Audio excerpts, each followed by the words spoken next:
Setelah mencatut nama mantan Presiden Indonesia Joko Widodo atau Jokowi masuk dalam 5 besar pemimpin dunia paling korup di tahun 2024 yang pastinya membuat Jokowi ini mungkin tidak tidur nyenyak, buzzer-buzzernya bekerja mati-matian menggiring opini sana-sini. Akhirnya OCCRP melakukan klarifikasi di website resmi mereka. Sedangkan artikel-artikel sebelumnya ini masih ada ya, Positive People. Lalu apa yang disampaikan oleh OCCRP? Pastinya jangan lupa subscribe Aksa Nation. Terima kasih buat yang udah subscribe dan langsung aja kita bacakan bagaimana klarifikasi dari OCCRP yang telah kita terjemahkan. Proyek Pelaporan Kejahatan dan Korupsi Terorganisir atau OCCRP baru-baru ini mengumumkan Bashar al-Assad sebagai Person of the Year tahun 2024, sebuah penghargaan yang menyoroti individu yang telah berbuat paling banyak untuk memajukan kejahatan dan korupsi secara global sehingga merusak demokrasi dan hak asasi manusia. Kami ingin memperjelas proses seleksi kami dan mengatasi beberapa kesalahpahaman. Sebagaimana telah dilakukan selama 13 tahun, penghargaan ini diputuskan oleh panel juri ahli dari masyarakat sipil, akademisi, dan jurnalisme yang semuanya memiliki pengalaman luas dalam menyelidiki korupsi dan kejahatan. Kami melakukan panggilan umum untuk nominasi dan menerima lebih dari 55.000 pengajuan, termasuk beberapa tokoh politik paling terkenal serta individu yang kurang dikenal. OCCRP tidak mempunyai kendali atas siapa yang dicalonkan karena saran datang dari orang-orang di seluruh dunia. Ini termasuk pencalonan mantan Presiden Indonesia Joko Widodo yang dikenal sebagai Jokowi.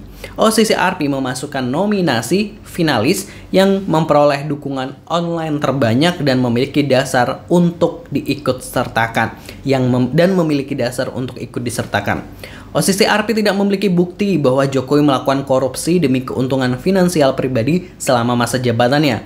Namun, kelompok masyarakat sipil dan para ahli mengatakan bahwa pemerintahan Jokowi secara signifikan melemahkan Komisi Anti Korupsi di Indonesia.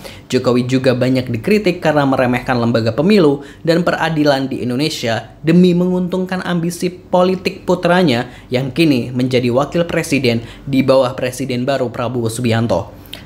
Para hakim mengapresiasi pencalonan warga, namun dalam beberapa kasus tidak ada cukup bukti langsung mengenai korupsi yang signifikan atau pola pelanggaran yang sudah berlangsung lama, kata penerbit OCCRP Drew Sullivan. Namun, jelas ada persepsi yang kuat di kalangan masyarakat terhadap korupsi dan hal ini harus menjadi peringatan bagi mereka yang dicalonkan bahwa masyarakat memperhatikan dan peduli. Kami juga akan terus mengawasinya. Keputusan akhir untuk penghargaan Person of the Year dibuat oleh para juri. Tahun ini penghargaan tersebut diberikan kepada Bashar al-Assad yang tidak termasuk dalam nominasi terbanyak. Peran Assad dalam mendestabilisasi Suriah dan kawasan melalui jaringan kriminal yang terang-terangan, pelanggaran hak asasi manusia yang signifikan, termasuk pembunuhan massal dan korupsi yang menjadikannya pilihan utama.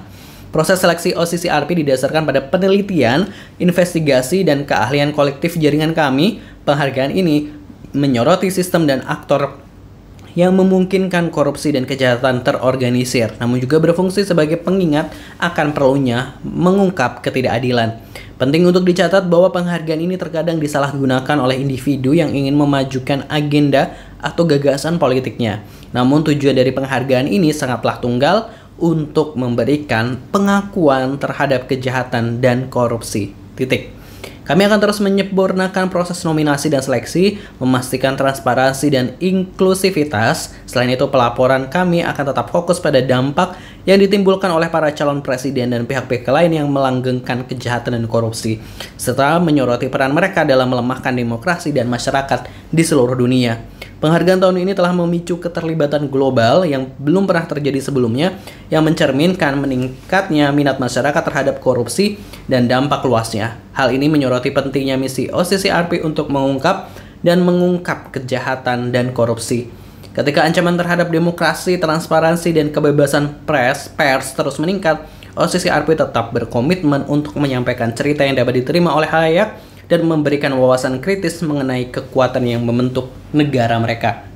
Itu tadi klarifikasi dari OCCRP. Nah, kalau kita memahami di sini bahwa memang nominasi ini diajukan oleh seluruh warga dunia, baik dari negara A, B, C, D dan seterusnya gitu kan ya. Jadi memang OCCRP tidak mengenal secara langsung gitu kan nominasi-nominasi, tapi kan dia percaya bahwa yang diajukan adalah emang dari warga negara tersebut yang menilai bahwa sosok A misalnya, tokoh A, tokoh B ini emang ada potensi korup seperti itu ya, kalau kita baca seperti itu. Dan namun kan pasti itu disaring lagi gitu kan oleh dewan juri dan lain sebagainya. Bahkan Bashar al-Assad ini bukan pilihan populer, tapi namanya ini masuk dan mungkin setelah direview sama juri, nah dia dijadikan sebagai Person of the Year 2024, tokoh paling korup nomor 1 di dunia, seperti itu Positive People dengan segala kejahatannya. Nah dewan jurinya yaitu tadi